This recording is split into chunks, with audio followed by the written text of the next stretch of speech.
अमेरिकी राष्ट्रपति Donald Trump की सबसे बड़ी व्यापार नीति यानी उनकी टैरिफ पॉलिसी अब खतरे में है। यह खतरा किसी विदेशी व्यापार साझेदार से नहीं बल्कि अमेरिका की अपनी अदालतों से आया है। एक संघीय अपील अदालत ने फैसला सुनाया है कि ट्रंप द्वारा लगाए गए आपातकालीन टैरिफ गैरकानूनी है। यह फैसला वैश्विक बाजारों और अमेरिकी घरेलू राजनीति पर गहरा असर डाल सकता है। अगर इस मामले पर सुप्रीम कोर्ट भी यही फैसला सुनाता है तो अमेरिकी सरकार को टैरिफ से जमा हुए अरबों डॉलर वापस करने पड़ सकते हैं। इससे न केवल राष्ट्रपति की शक्तियों की जांच होगी बल्कि अमेरिकी खजाने को वित्तीय घाटा भी होगा। दरअसल 2 अप्रैल 2025 को डोनाल्ड ट्रंप ने अपनी लिबरेशन डे टैरिफ योजना की घोषणा की। इस योजना के तहत उन देशों पर 50% तक टैरिफ लगाए गए जो अमेरिका को ज्यादा निर्यात करते हैं लेकिन आयात कम करते हैं। साथ ही ज्यादातर अन्य देशों पर 10% का बेसलाइन टैरिफ भी लगाया गया। इस नीति ने लगभग हर अमेरिकी व्यापार साझेदार को प्रभावित किया। ट्रंप ने इन टैरिफ को लागू करने के लिए 1977 के एक कम उपयोग होने वाले कानून international emergency economic powers act IEEPA का सहारा लिया। यह कानून राष्ट्रपति को युद्ध, आतंकवाद या शत्रुतापूर्ण शासनों जैसी विदेशी नीतियों और आपात स्थितियों में कार्रवाई करने की शक्ति देता है।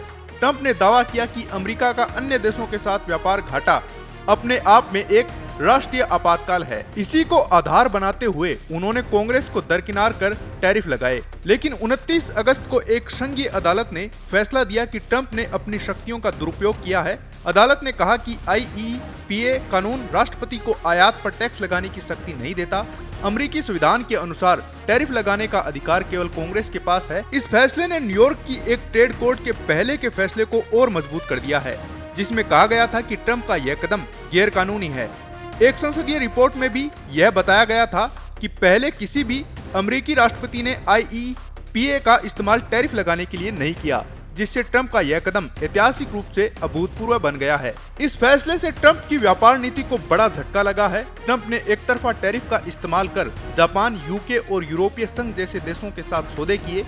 लाओस और अल्जीरिया जैसे देशों ने सहयोग नहीं किया तो उनको ऊंचे टैरिफ्स का सामना करना पड़ा। अब इस कानूनी चुनौती के कारण ये सौदे खतरे में पड़ सकते हैं। कुछ देश अपने पुराने वादों को टाल सकते हैं या नई शर्तों की मांग कर सकते हैं।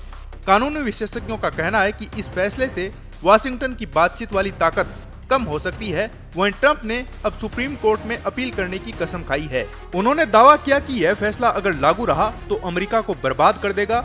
उनके कानूनी दल ने तर्क दिया कि राष्ट्रपति की आपातकालीन शक्तियां व्यापक हैं और इसमें विदेशी व्यापार खतरों पर कार्रवाई करने की शक्ति शामिल होनी चाहिए। अटॉर्नी जनरल ने कहा कि यह फैसला राष्ट्रपति की विदेश नीति की भूमिका को कमजोर करता है। इसे अपील किया जाएगा।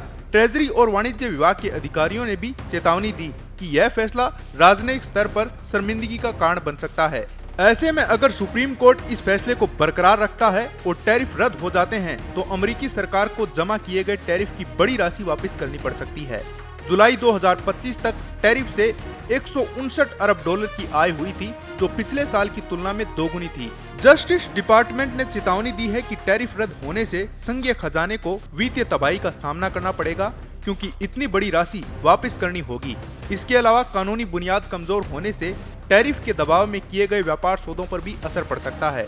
वाणिज्य सचिव के मुताबिक इस फैसले से न केवल वित्तीय नुकसान होगा बल्कि विदेशी साझेदारों से जवाबी कार्रवाई और व्यापार वार्ताओं में बाधा आ सकती है। बता दें कि भले ही IEEPA के जरिए टैरिफ लगाने का रास्ता बंद हो जाए लेकिन भविष्य के राष्ट्रपतियों के पास टैरिफ लगाने के अन्य विकल्प मौजूद रहेंगे क्योंकि 1974 की ट्रेड एक्ट की धारा 301 के तहत अनुचित व्यापार प्रथाओं की जांच के बाद टैरिफ लगाए जा सकते हैं। धारा 232 के तहत राष्ट्रीय सुरक्षा के आधार पर टैरिफ लगाए जा सकते हैं। इसके अलावा 1930 के टैरिफ एक्ट की धारा 338 भी है जो राष्ट्रपति को विशिष्ट देशों पर 50% तक टैरिफ लगाने की अनुमति देती है। हालांकि अदालत का ये फैसला 14 अक्टूबर तक स्थगित है जिससे ट्रंप प्रशासन को सुप्रीम कोर्ट में अपील करने का समय मिल गया है। अगर सुप्रीम कोर्ट इस मामले पर ट्रंप के खिलाफ फैसला सुनाता है तो यह राष्ट्रपति की व्यापार नीति शक्तियों को सीमित करने वाला एक ऐतिहासिक फैसला बन जाएगा।